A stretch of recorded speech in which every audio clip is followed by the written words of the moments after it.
Hello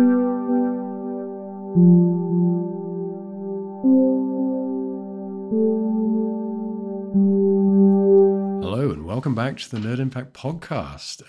Hopefully, you can probably tell I have a bit of a different setup as I've switched to a different computer at this point. But if you enjoy the new background, you can see my Gunpla collection in high definition. But aside from that, we are back for episode 56 of the Nerd Impact podcast, and today we are going to discuss an interesting movie from all of our childhoods, the the 2003 Mike Myers live-action Cat in the Hat film. Now, this is sort of in the vein of, I suppose, Jim Carrey's The Grinch. So we have another live-action adaptation of Dr. Seuss's classic childhood stories, but this time with the Cat in the Hat, not the Grinch. Now, the Grinch terrified me as a kid, so this should have terrified me as well. But instead, it just gave me a really, really weird sense of humor, because this film is a bit of a trip, honestly. But Aidan, how did this film exactly traumatize you as a child? You know, it didn't traumatize me. It just gave me an absolute boatload of quotes to use, and as we'll probably get onto it, like especially you two, like picked up on some of the quotes and like ran with it for years and years. And yeah, I mean, I'm pretty sure I saw this in the cinema. Could be wrong. I mean, you know, 2003 is fucking ages ago now, so I don't remember. Yeah. But I know we watched it. We had an autism base at my primary school, and they had The Grinch and Cat in the Hat in there, so they were on rotation quite a bit. So I watched it quite a bit. I brought it on DVD back when I used to buy DVDs, and rewatched it. And yeah, a trip is probably one word I'd use for it. Bonkers, super like innuendo central. Like this, as an adult, as we'll get onto, like this is just a completely different film. Like there's like humor that kids will find funny because it's supposed to be a kids film, but then there's some straight up like, holy shit! Like as an adult, you're probably going, Jesus Christ, or obviously in our case, laughing our asses off. But yeah, this one just sticks as one of them films where I'm just like, I don't know how this happened. I don't know how they got away with it, but I'm glad they did it. And I know this film bombed. I know it's like, I mean, on IMDb, it's got 4 out of 10. I mean, yeah, 4 out of 10. And apparently the film was that hated by Audrey Geisel, Dr. Seuss's widow, that she basically lobbied to Hollywood that if they ever did a live action adaptation of his work again, she'd basically sue them.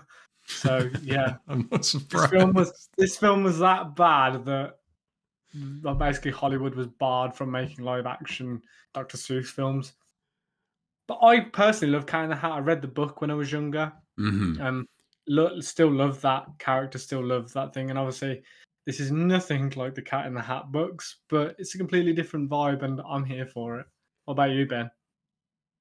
I mean, as I'm sure Naf can concur, we watched this film a lot when we were younger.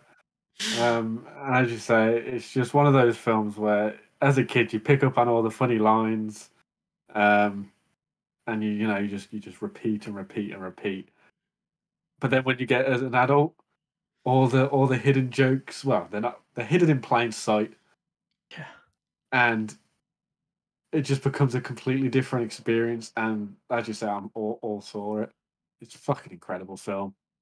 I cannot understand the hate for it. I think if I had kids, I want them to take me to the cinema to go see it as an excuse.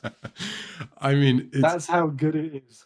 It is like, it is bizarre that they created this film, because it is quite literally, watching it as an adult now, like rewatching it for this podcast episode. You are right that I never once picked up on any of the innuendos when I was a kid. You know, the funniest thing in the world to me was when he cut his tail off. Like that was stuck in my mind for years on years. Like, oh yeah. Like I remember so vividly on one of the Christmases at the Spinney, Yeah. you and Ben were literally just going around going, "Oh yeah, oh yeah," the entire time. And I think at this point, I was a little bit like over that phase. In fact, I remember getting like American Dad on box set, and I was like, "Fucking kids quoting that stupid ass like movie." And then literally like a year or two later, I rewatched and was like, "Holy shit, this is an amazing movie again." It's so weird because I think this is the sort of the almost the peak of Mike Myers' career. Like he had Shrek, he had yet to make The Love Doctor, so he'd yet to like torpedo his entire career.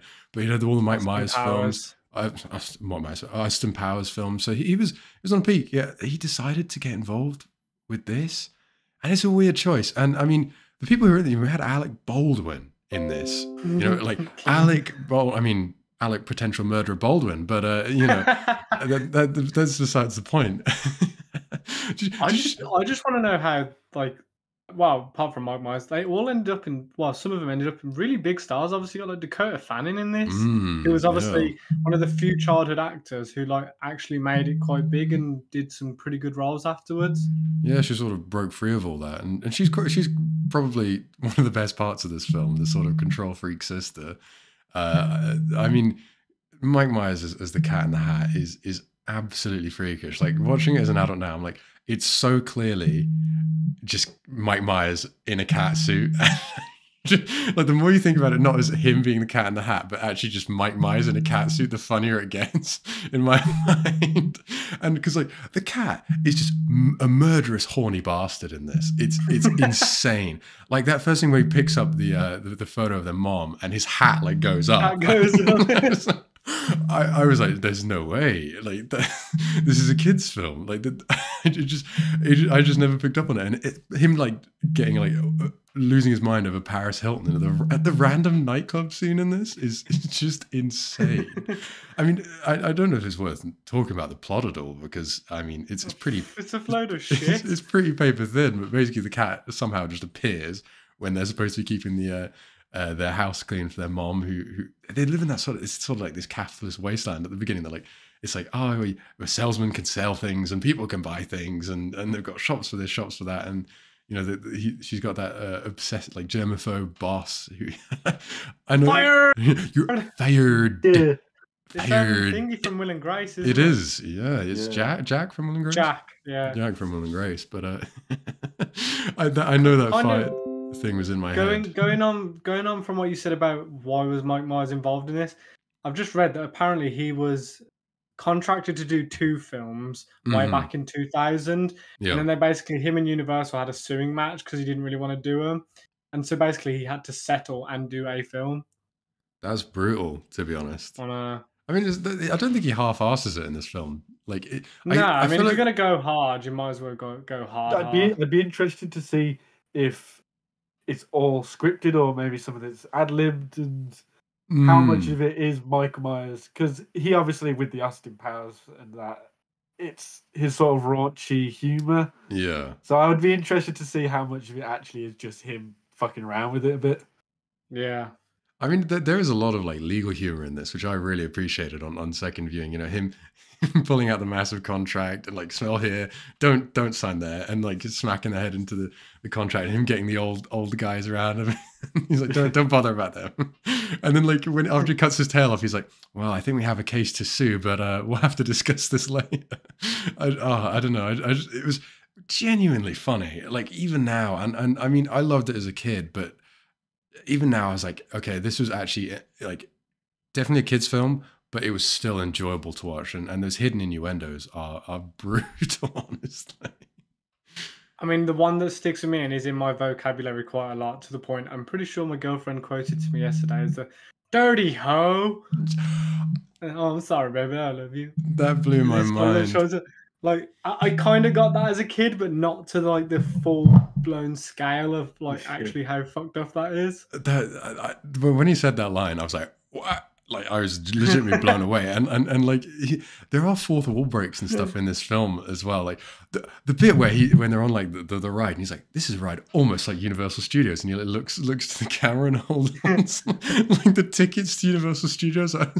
Especially after you saying that he was in like a contract with Universal, that's insane. to just plug their theme park in the middle of his films is crazy, to be honest. But such a delight to watch. I mean, I as well, like like what is it called? The abbreviation of his old car as well. So like his new car spells are SLO, but his old one spells are SHIT. Yeah. He's like, no, don't say it. I never picked up on that as a kid. And as well, like just a bit where he's in the kitchen. I love that entire scene where like it's like that fake infomercial thing. And that's always been a highlight of this film for me. It's like, I'll get you. I'll bloody get you. If you don't shut up. I'll get you. Make it look like a bloody accident. I'll make it look like a bloody accident. That should not have got in there, because that's straight up like a kid. Like we all got it. Like we all understood that and started using that, because I'm pretty sure one of you, I can't remember who it was, threatened someone and got told off for it because they quoted it. I'll get you. I'll make it look like a bloody accident. I'm pretty sure that was me. It was probably I don't Ben. know. I feel like it was both of you. I'm pretty sure one of you or both of you. I feel like Naft did as well, because I feel like your mom freaked when you did it. You like threatened someone, but it was quoting the film. But obviously, it's just like straight up. Sounds like a murder threat.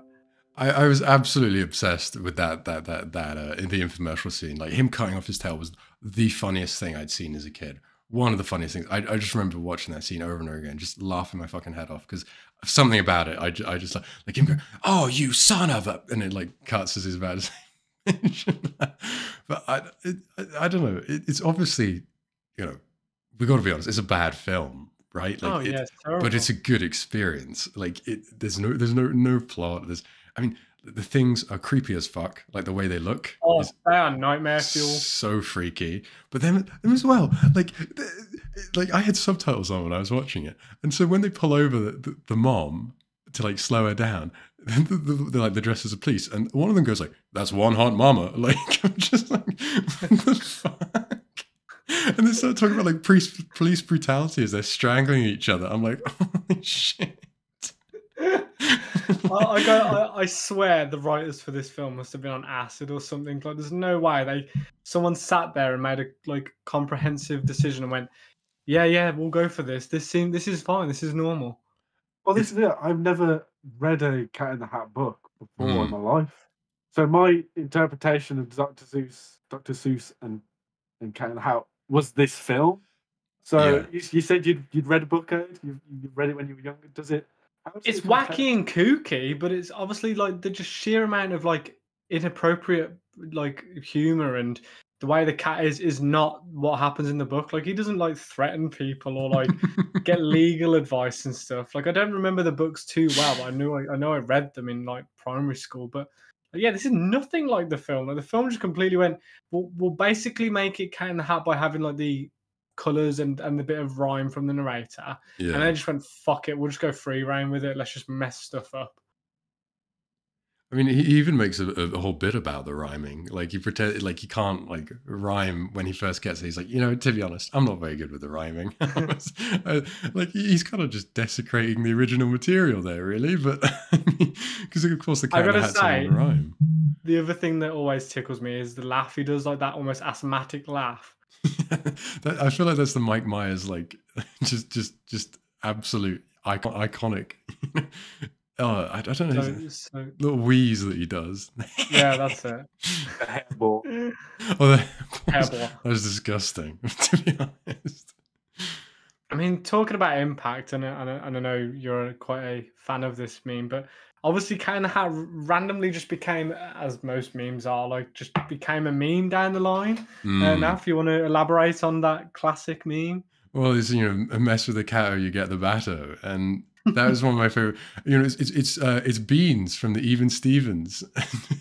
like he's going, the shot of him going up behind the kid with the baseball bat is absolutely incredible. Like, of course, the kid's just like mashed him in the balls, and like the shot of him, the shot of him like hanging from the tree as the pinata is absolutely incredible. But it's Craig, isn't he having like hallucination of just swinging on a swing dressed as a girl? Yeah, like what was it? Easy Like a Sunday Morning starts playing for some reason, and is it because he's become a woman from getting hit in the balls so hard? Like I don't know what the point's being conveyed there, but like He's got like a bill, like what is it, like a bonnet, everything on.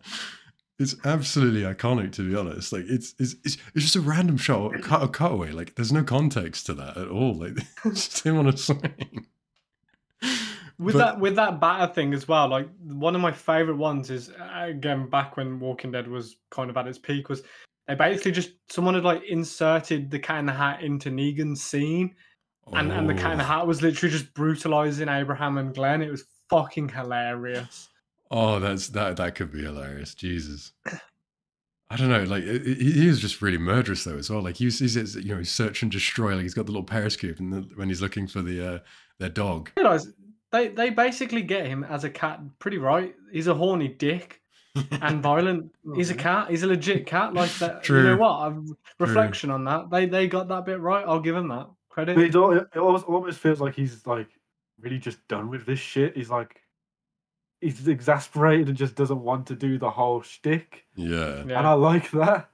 Obviously, he reignites his passion or whatever bollocks is. We don't really understand his motives or agenda, but he just see. I almost imagine him just like lighting a fag and just be like, "Obviously, they couldn't do that." True. I mean, they probably could have. I think that would have been hilarious, but truly alien the mind of a 6 foot tall cat with a hat on. I gotta say, I guarantee if this had been released now, it would have probably been hailed as an absolute classic. Oh yeah, I mean, I think it is. If we can get the new generation to just give Cat in the Hat a watch, there might be some gold that comes out of this. I think it's. I'd happily see vines and TikToks of Cat in the Hat start coming through. Absolutely, I think it's totally memeable as well. Like not just the cow, mess with the cow, you get the batter, but like there's so many shots in this that could just. Like iconic memes, honestly. I know the dirty hoe one's made of memes as well. Yeah, there's just so much potential here, but I think as well people are just. I think because people, I think I'm right in saying like the Jim Carrey Grinch is pretty like widely well received, right? Like people think positively of that film. I mean, I fucking hated it. Like as a kid, he terrified me, and when he dies of the heart attack, literally just ruined me as a kid. Honestly, like. So horrible, but aside from that, like these live action Dr. Seuss films, I think they could still hold up in the sort of comedy marketplace of today. I think. Yeah, definitely. Balls to the wall. Yeah. Well, what I read is that a lot of the adult jokes in this were originally for the Grinch, but Ron Howard basically was like, "Nah, I don't think so." So we could have had a cut where the Grinch was quite downright inappropriate. That would have been even more freaky, to be honest, because like I don't know why they went for a live action approach. I know we had an animated Grinch since, and we had like the Lorax, and clearly that must be a result of Dr. Seuss's wife stamping her foot down on this after this film. But why they went for a live action angle, because it just is so freaky, really, really is. But somehow as a kid, I just ate it up. Like Mike Myers in a catsuit was just perfect, I'm looking at the image now, and it is really haunting. Like the makeup isn't good. Like it's you can see his face. In the catsuit. There's almost like a perfect outline around his face. It just kind of looks like a dude who's really into like the animal fetish thing. I can't remember what it's called. Like I feel like that's. Yeah, I feel like that's his thing. Do you think this awakened something in a lot of kids out there? Yeah, this is probably a gateway film to becoming a furry without a shot. Oh yeah, I mean, I don't know. I don't know if there's a good reflection on the furry community or not, but I don't mean to offend anyone. That's what it reminds me of. Yeah, no, 100%. But it is. I mean, the CGI obviously is completely of its time and so just airy and weightless. Like the things moving around through the house just looks like a horror show, honestly. Like and that the like when he the house gets transformed into whatever that like Lovecraftian other alien realm which it becomes is I don't know. It looks very tacky basically, and there are bits. There's sort of a bit when like the set becomes obviously a set that they built for the film, not the CGI, and it's so clashing that it's like it's obviously they're just in a little boat moving up this like staircase that they've built with like some shitty smoke coming out of some crappy plastic toilet that they'd had. But I mean, I feel like with the vibe that works. Yeah, with the sort of wackiness of Dr. Seuss, but also the borderline meta humor of it. I mean, it's very self-aware that it's a film. Like you have the fish saying, "Oh, who cares? Let's look at some flashbacks," and then some flashbacks happen. I forgot about the fish. The fish was great. I love the fish, honestly. Like you know, the voice of reason. I mean, of course, very weird, and the CGI is extremely not good, but still quite well voice acted, definitely. I've just seen on IMDb. I've never noticed before. There's a popularity meter, and I'm assuming this is its rank. So I've just clicked on it. But one Cat in the Hat has gone up apparently by 2 Oh, points. really? And if I'm reading this right, like there's obviously more than like 2,000 movies in the world. Yeah. This in popularity, from if I'm reading this correct, is 2,847th in the entire world on IMDb. That's holy shit. Like, I mean, if it was in like the top 100, I'd be concerned. But like that, you know, there's got to be more than there's definitely more than 3,000 movies in the world. So like, I'm assuming that's not bad, which means somehow there's like there must be like a cult following or something. I feel like there must be, right? Like this feels like a film that deserves that and would have it. I mean, there's not as much. I think there's as much depth as you could get into with a lot of other cult classics, where it's like it's pushing an idea that was ahead of its time or whatever, or stuff like that, or it's exploring interesting ideas which don't necessarily like get explored within the mainstream. It's just a weird live action kids film, but somehow like I feel like it should capture that sort of zeitgeist almost, really. Like if you watch this high, it would just be a completely different experience, I've got to say. Oh, it's a trip of a film. I mean, I wouldn't personally. I don't think I could handle. Yeah, it depends on what drug you take. I feel like if you took this on maybe acid or something, you could potentially have nightmare fuel. I'd never look at my cat the same. Have a panic attack. Yeah, most definitely. There's just the somewhat like cat-like faces that they went for, but like it's like a cross between like a cherub and like a weird cat thing, and it does just look like a thing, but it's just unsettling. Like their eyes are just inhuman. Yeah, they should never have done live action. They got away with it in The Grinch, but even then, the Who's, like the Whoville, are quite creepy. Yeah, true. They do. Do the Grinch another time, actually. But like, yeah, Thing 1 and 2, and even the cat, but Thing 1 and 2 are straight up nightmare fuel. Like, if I saw them in the street, I'd fucking run. Like, I don't even care if they're small. I would assume they were going to stab you or something. Like, there's nothing cute or like remotely nice about them. It'd be a lot more fucked up than being stabbed, I imagine. They'd do something pretty terrible, and you'd be like, "No, please stop!" and they'd just keep stabbing. But I mean, Alec Baldwin's pretty decent in this, honestly. Like he does play a good foil and a disgusting, you know, creature. I love that bit where he gets home and he like has like a corset on, like he just unfurls that, and he's got this fat beard. But I mean, I'm a huge fan of 30 Rock, so of course I like Alec Baldwin. I like Alec Baldwin a lot, but I mean, potential murder Alec Baldwin aside, you know, he did do a pretty good role in this, you know, this film, and you know, he gets his suitable comeuppance, honestly. Like him getting covered in slime and sort of pushed out the back of their sewer pipe is quite impressive, really.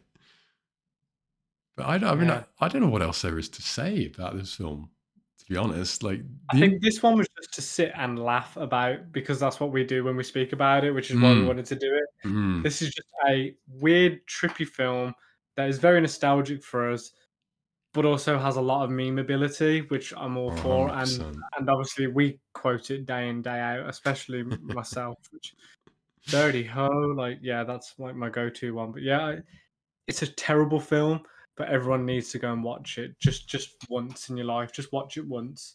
I mean, I'd be surprised. Like the Chocolate Thunder as well. Holy shit, I'd forgotten about that. Like, I remember that being said a lot. Like, I mean, I'm just going through the notes here, and as well, him doing the. There is a third option. It involves murder. Dun, dun.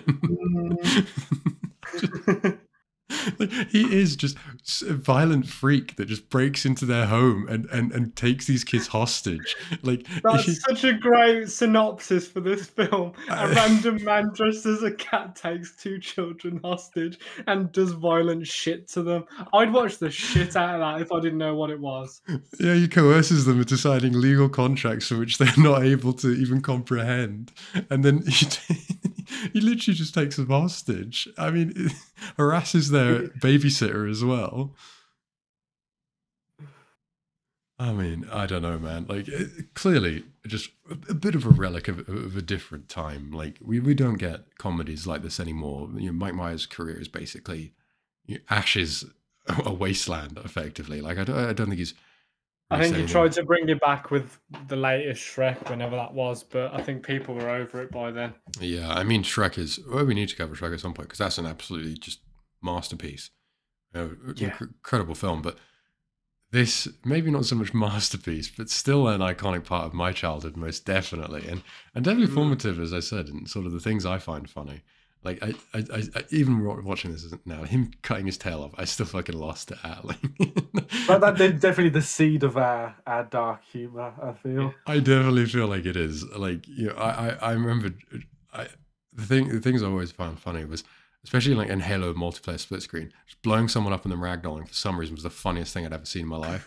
So I would always just lose my fucking mind. Like, and so stuff like that, like people getting in. I mean, people getting injured and stuff like that, I've always found quite funny, unless it's like a bone break. But I think it must have some sort of root in this film, because this is that it literally him coming. I can't explain. It was just lodged in my mind and my memory, and it has influenced so much in terms of the impact. But yeah, an absolute joy of a film, and still very weird, very very weird, and just boggle the mind how they actually someone sat down and watched this and was like, yeah, it's good to go, ship it, like let people see this. You know, I'm sure they'll love it. But like, again, the hidden innuendos, not even hidden. Like, they're not hidden. Even as an adult now, looking at that, I'm like, damn. I mean, clearly as a kid I didn't get it, but even then, it's like the audacity to have them not even be like, it's not even like an innuendo. It's just straight up him calling her a hoe. I know he's got a hoe, but he wasn't addressing that to the hoe. I don't know. You know what? I'd watch a documentary on how this was made and who the fuck thought this would be a good thing, like good film to market. I'd watch that. Netflix, if you're hearing this, get a documentary on how and why this film was made. I will watch that many, many times over. Who made the mistake to let this exist? I mean, it's not really a mistake, but still, like, it is questionable. It's the best mistake ever. It's very questionable, but yeah, I don't know if you guys have anything more else to add on. Again, like, there's not much point going over the plot synopsis. It's very paper thin. Paper thin. It's kind of irrelevant to the sort of, I suppose, the sort of sketches that the cat gets up to as they sort of ruin their house and then go about trying to fix it again. Basically, is the best way of putting it in the most succinct way. But still, I just think in closing it's a ride. I don't know if it's a fun ride or a bad ride, but I think if anyone's listening to this, please go and watch it and just experience this phenomenon. Is probably the wrong word. Dumpster fire of a gem. I don't know. But yeah, it's hilarious. And thank you for listening. It's been an absolute blast just laughing about this film as we have for many, many years. And we'll catch you in the next one.